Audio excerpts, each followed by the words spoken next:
میں ایک نوجوان کو بلانا چاہتا ہوں، ایک نوجوان کو بلانا چاہتا ہوں جس کا نام ہے ابتسام۔ ابتسام ادھر آ جاؤ۔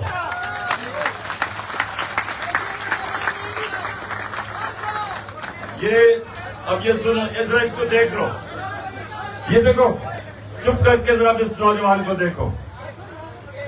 اگر یہ وہ جو مجھے قتل کرنے کے لیے جس کو تیار کیا تھا، جو نوید جس کو تیار کیا گیا تھا مجھے قتل کرنے کے لیے، اور دو اور بیٹھے ہوئے تھے بندوقوں والے، اگر یہ ابتسام اس کے اوپر آخری منٹ پہ ہاتھ نہ رکھتا، اس کی ہاتھ کے اوپر جب اس نے پستول پکڑی ہوئی تھی، تو جو گولیاں اس کی وجہ سے ٹانگ پہ لگی وہ سارے اوپر جسم پہ لگنی تھی۔ تو یہ ساتھ بھی یہ میری جان بچائی ہے، میری نہیں، اور بھی جتنے سنو اور بھی جتنے اوپر کنٹینر میں 11 لوگوں کو گولیاں لگی، ساروں کو نیچے گولیاں لگی، کیونکہ اس کی ہاتھ کی وجہ سے اس کی بندوق نیچے گئی اور گولیاں ہم سب کے نیچے لگی۔ نہیں تو اللہ کو کیا منظور تھا، لیکن اللہ نے اس کے ہاتھ سے ہماری جانیں بچانی تھی۔ تو میں آج ابتسام تمہیں وہ شخص سمجھتا ہوں۔ دیکھیں، دنیا میں جب بھی عام اس طرح کے حالات کے اندر کوئی بندوق نکالتا ہے تو لوگ بھاگ جاتے ہیں۔ آپ کہیں بھی دیکھ لیں، لوگ اپنی جان بچاتے ہیں، کیونکہ لوگ نہاتے ہوتے ہیں، تو بندوق جس کے ہاتھ میں ہوتی ہے لوگ ڈرتے ہیں۔ تو یہ نوجوان نے بندوق دیکھتے ہوئے جو اس نے کیا ہے، یہ میں تو اس کو ہمیشہ یاد رکھوں گا، اور اس کو قوم کو بھی ہمیشہ یاد رکھوں گا۔ اچھا جی، میں نے آپ کو اس رمضان کے جو ایک ایسا وقت ہوتا ہے، عبادت کا وقت ہوتا ہے، اس کا مقصد کیا ہوتا ہے عبادت کا؟ اللہ سے قریب ہونا۔ اللہ کیوں ہمیں کہتا ہے 5 وقت نماز پڑھو؟ کیونکہ اللہ چاہتا ہے کہ سارا وقت یاد رکھو کہ سب کچھ دنیا میں اس کی وجہ سے ہوتا ہے، اس کی اجازت کے بغیر کچھ نہیں ہو سکتا، ساری چیزیں اس کی مرضی سے ہوتی ہیں۔ تو جتنا آپ اللہ سے اپنا رشتہ قریب کرتے ہیں، یہ نوجوانوں میری بات سن لو، اتنی آپ کی زندگی آسان ہوتی ہے۔ ہمیں یہ بڑی غلط فہمی ہوتی ہے کہ اللہ کی مرضی کے بغیر کچھ ہو سکتا ہے۔ یہ جو تکبر ہے، اس کو اللہ سب سے بری انسان کی صلاحیت سمجھتا ہے، کیونکہ تکبر کا مطلب یہ ہوتا ہے کہ آپ اگر جیتتے ہیں تو آپ سمجھتے ہیں میں جیتا ہوں۔ آپ اللہ کی مرضی کے بغیر نہیں جیت سکتے۔ میں کھیلوں کی گراؤنڈوں میں دنیا کی ٹاپ کھلاڑیوں کے خلاف 20 سال اپنی زندگی میں کھیلا، اور جتنا میں کھیلتا گیا مجھے اس چیز کا احساس ہونا شروع ہو گیا کہ انسان جتنی محنت بھی کرے، جتنی کوشش بھی کرے،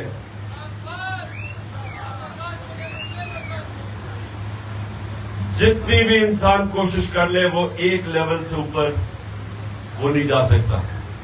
اس کے بعد اللہ کی مرضی آ جاتی ہے۔ انسان محنت کرتا ہے، میں سب سے زیادہ محنت کرتا تھا، سب سے زیادہ ٹریننگ کرتا تھا، پریکٹس کرتا تھا، کیونکہ میں بیلنگ دونوں کرتا تھا، بیٹنگ بھی کرتا تھا، بولنگ بھی کرتا تھا، تو باقی کھلاڑیوں سے دگنی محنت کرنی پڑتی تھی۔ لیکن جب میں اپنے عروج پہ بھی پہنچ گیا، اپنی صلاحیتوں سے سب سے اوپر، تو تب بھی مجھے ایک چیز کا احساس ہو گیا کہ میں جتنا بھی کر لوں،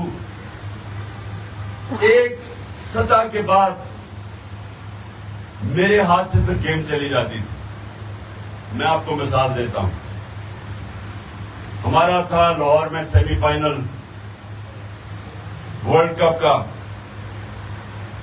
87 سیمی فائنل۔ پاکستان فیورٹ تھی وہ ورلڈ کپ جیتنے کے لیے، سب کا خیال تھا کہ پاکستان سب سے فیورٹ ٹیم تھی۔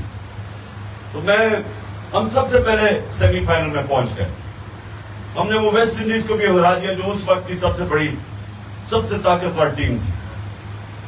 اب سیمی فائنل کے میچ سے پہلے میں اب رات کو سوچ رہا ہوں اور کیلکولیٹ کر رہا ہوں کہ اگر وہ آسٹریلیا کے خلاف میچ تھا، میں کہا اگر وہ یہ کریں گے تو میں یہ کروں گا. میں ساری آسٹریلین ٹیم کو جانتا تھا کیونکہ میں آسٹریلیا کرکٹ کھیل کے آیا تھا، ان کی لیگ شیفیلڈ شیلڈ کھیل کے آیا تھا، تو میں ان کے سارے کھلاڑیوں کو جانتا تھا. تو میں سونے سے پہلے اپنے ذہن پہ ایکسرسائز کر رہا تھا کہ جو بھی وہ اگر وہ یہ موو کرتے ہیں تو میرے پاس یہ کھلاڑی ہے، اگر وہ یہ کرتے ہیں تو میں یہ کروں گا. تو سونے سے پہلے میں اس نتیجے پہ آ گیا کہ وہ جو بھی کریں تو میں ان کو ہرا دوں گا. یعنی میں اس نتیجے پہ سنیں تو میں ٹیکٹیکلی میں نے ہر چیز سوچی کہ میں نے کہا یہ کیسے جیت سکتے ہیں. تو میں ذہن میں ساری جب ان کی میں نے طاقت کمزوری اپنی ٹیم جو وکٹ تھی لاہور کی وکٹ تھی، مجھے بڑی اچھی طرح اس وکٹ کا پتا تھا کہ وہ کیسے کھیلتی ہے. تو سارا کچھ جائزہ لے کے میں رات کو سونے سے پہلے آخری میری سوچ تھی کہ یہ ہمیں اب ہرا نہیں سکتے کیونکہ ہم ہر طرح ان کے اوپر حاوی ہو گئے. اب یہ سنیں اگلے دن کیا ہوتا ہے. اگلے دن جاتے ہیں، میچ سے پہلے جو ایک میرا کھلاڑی ہوتا ہے اس کو انجری ہو جاتی ہے. اب یہ میرے ہاتھ میں نہیں تھا. اس کے بعد جب میچ شروع ہوتا ہے تو ایک اس کے بیچ میں 2 کھلاڑیوں کی انجریز ہو جاتی ہیں. اب یہ بھی نہیں میں نے سوچا تھا. ہمارے وکٹ کیپر کے گیند لگتی ہے، وہ بیچارہ باہر چلا جاتا ہے. جو دوسرا وکٹ اس کی جگہ میاداد کرتا ہے وہ کیچ ڈراپ بھی کر دیتا ہے، 22 بھی دے دیتا ہے. پھر جو ہمارا اسپنر ہوتا ہے اس کی گیند پہ انگلی پہ گیند لگتی ہے، اس کی انگلی ٹوٹ جاتی ہے، وہ نہ بیٹنگ کر سکتا نہ بولنگ کر سکتا. اب یہ بھی نہیں میں نے سوچا تھا. اس کے بعد ان کا جو 2 نیوٹرل ٹاپ امپائر ہوتے ہیں وہ ان کی ایک ایسا فیصلہ کرتا ہے، یعنی جس بیٹسمین کو آؤٹ دینا ہوتا ہے وہ نہیں آؤٹ دیتا، دوسرے کو غلط فیصلہ کر دیتا ہے. وہ ہمیں اور نقصان ہو جاتا ہے 17-18 رنز کا. پھر جب ہم بیٹنگ کر رہے ہیں، جب جیتنے والے پوزیشن میں پہنچتے ہیں تو وہ امپائر مجھے اس ٹائم پہ آؤٹ دیتا ہے کہ جس وقت ہم جیتنے والی پوزیشن میں آ گئے تھے. اب وہ بھی نہیں میں نے سوچا تھا. تو کہنے اور وہ ہم میچ 14 یا 17 رن سے ہار جاتے ہیں. اب میں کہنے کی آپ کو یہ کوشش کر رہا ہوں کہ اس سے سبق یہ ملتا ہے آپ کو کہ انسان جو بھی کر لیتا ہے آخر میں وہ چیزیں جو آپ کے ہاتھ میں ہی نہیں ہوتی وہ اللہ کے ہاتھ میں ہوتی. پھر اب آگے چلو. یہ تھا 87. اس سے اگلا ورلڈ کپ کھیلتے ہیں جو میرا آخری ورلڈ کپ تھا. اب سیمی فائنل میچ ہو رہا ہوتا ہے. یہ سنیں ذرا غور سے. نیوزی لینڈ کے ساتھ ہمارا سیمی فائنل کا میچ ہو رہا ہوتا ہے. وہاں کا قانون تب تھا کہ اگر آپ دوسری بیٹنگ کر رہے ہوں اور بارش ہو جائے تو وہ میچ اب ہار جاتے تھے. وہ قانون ہی جیت سا تھا.